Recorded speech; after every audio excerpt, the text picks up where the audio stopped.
We have a supplementary member for Hiri. Thank you, Speaker, for the opportunity to ask this very important supplementary question to the good Minister for Administrative Services.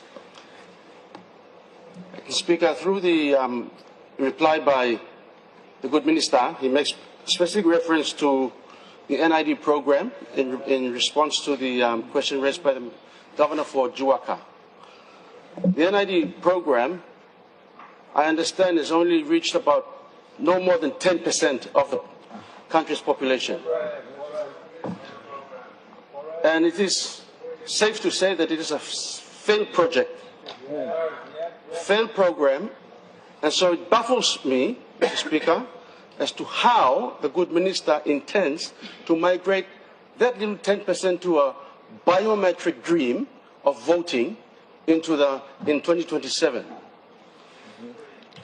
Because this is a failed project, does a good Minister agree that his mandate given by the good Prime Minister to discharge this very important work in his mandate has failed, and therefore he too has failed this country? And can you also assure the people of Papua New Guinea that this company he refers to roll out this NID or this biometric dream is not an Indian company, and that it has been put through the NPC program already and tendered before he makes a disclosure of such a company on the floor of Parliament before the people of Papua New Guinea? And because he has failed, can he also just tender his resignation to the Prime Minister and allow one of these more competent backbenchers to take up this role? Thank you, Mr. Speaker. Honourable Minister. Thank you, Mr. Deputy Speaker, and I'd like to thank the good member for Hiri-Koiari for his important line of question. Of course, whether I remain as a minister or not, that's the prerogative of the Prime Minister and not his instructions to issue to the Prime Minister to do that. Secondly, the question, the fact that it's a failed project is not a failed project. When NID was established in 2014, it was created out of political convenience, if I may say this. And they had created an agency that operated outside of the Constitution because of that political convenience. And then as a result of that, we had two agencies running parallel, duplicating the exact same work. You had PNG Civil and Identity Registry, and then you had NID. So when I became a minister, I had to correct those issues and flaws that was created by the former government and bring it in line so that it works within the Constitution. So we have now brought NID and packed it under PNG Civil and Identity Registry, which now operates as a program or a project rather than as an agency. And now we only have one acting civil registrar rather than having two in the past, which was outside of the Constitution. Mr. Deputy Speaker, the government in the past had not fund, apart from the 300 million kina that was given in the past that was misused by that former government. And we are now correcting those issues that were created.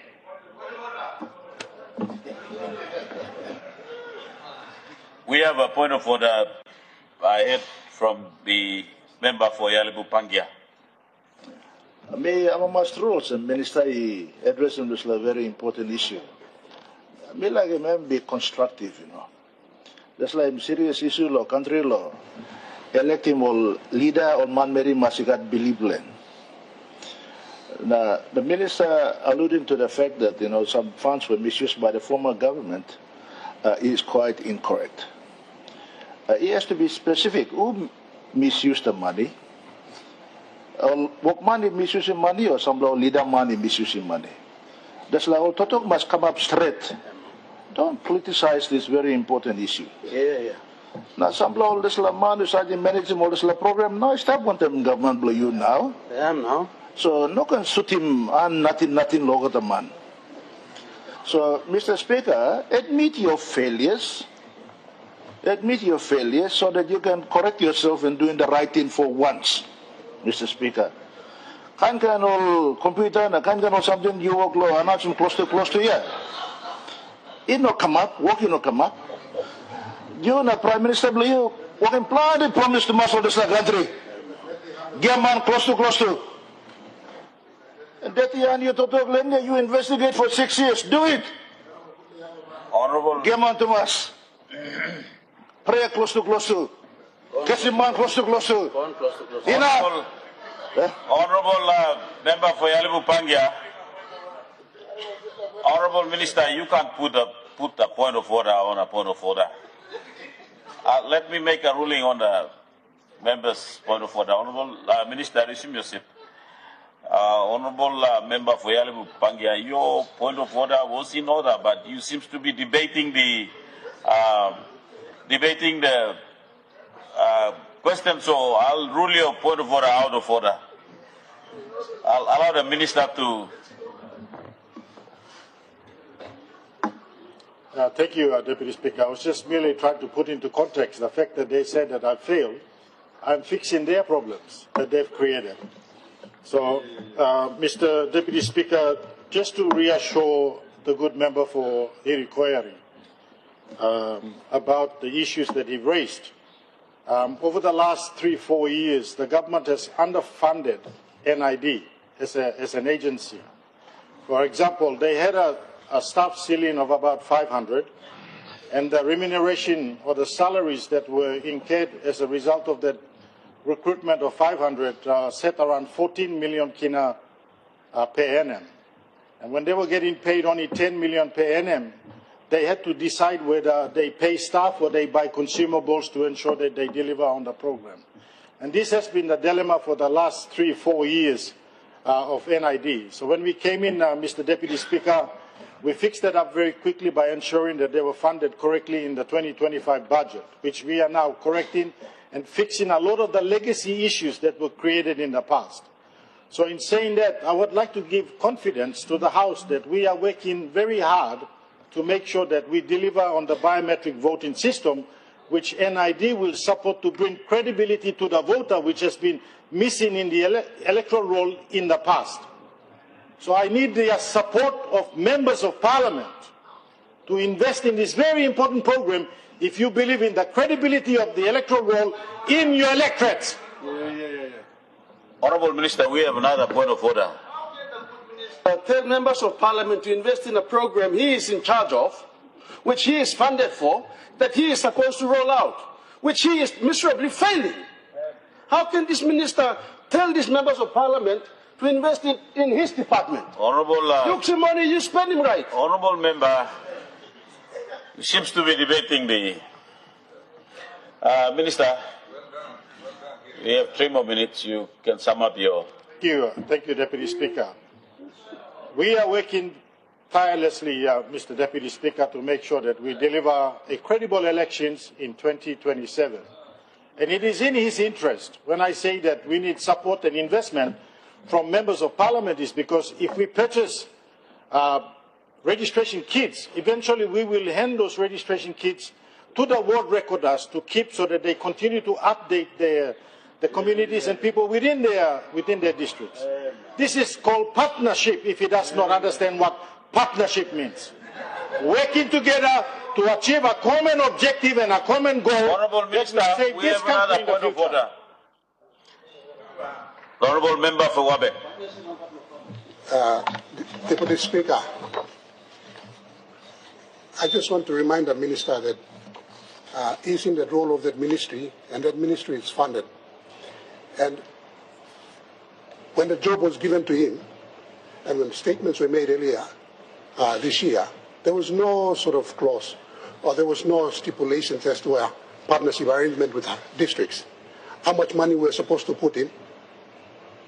In the previous program, we were asked to actually put in some money, and some of our districts, we put in a substantial amount of funding into that program.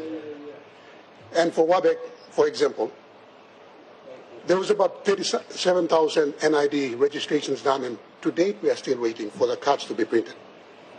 So instead of just making big, glorious statements on this floor, can the minister, detail out the partnership arrangement that we're supposed to do, and how much money you were given, and how much money the government that you are part of has put aside for the districts to actually put in this partnership arrangement that you are making inferences to. Thank you, Mr. Speaker. Honourable Member for Wabek, your point of order is in order, but you seem to be using this point of order to raise series of questions. So I'll allow the Minister to respond as you have raised. Minister. Thank you, Deputy Speaker, and I thank the good member for Wabek for, I'll consider that as a supplementary question, is that this arrangement is not a new arrangement. It's an arrangement that has been in existence since the start of NID, where they've partnered with different provinces and different districts to roll out within their districts. So we've done the similar thing, and I think I'd like to thank the good member for Meniamia for undertaking that. Since I became the minister, he's the only MP that has responded to this partnership to deliver NID in his district. And so far, since he's given us his undertaking. Honourable Minister, we have another point of order. Deputy Opposition Leader. Thank you. It is not correct. It is not correct for the minister to say that the only MP who has partnered with his department and him. It is on record that most of these DDAs and provincial government have partnered, including ECP. For Northfly, I've put 700,000. And as of today, the Northfly people sit in queue. They are waiting for almost 2 years or 3 years now to get, so it's incorrect. So can he withdraw that only one member? No. All of us partnered. He failed miserably. Thank you. Honourable Minister. Northfly MP is referring to is the funding that he gave before I was a minister. But all I said was that I want to thank the member for Meniamia for partnering with me since I became the minister to deliver on his. And we've delivered so far, I think, about 15,000 cards and birth certificates to his people. But I want to assure the member for Northfly that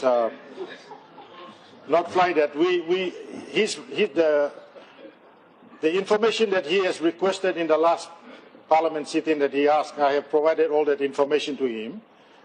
He provided 500,000 and not 700,000 kina as is alluded to. And from that 500,000, 200,000 kina has been used, and we've delivered on those cards, and his people have collected them. Thank you, Mr. Deputy Speaker.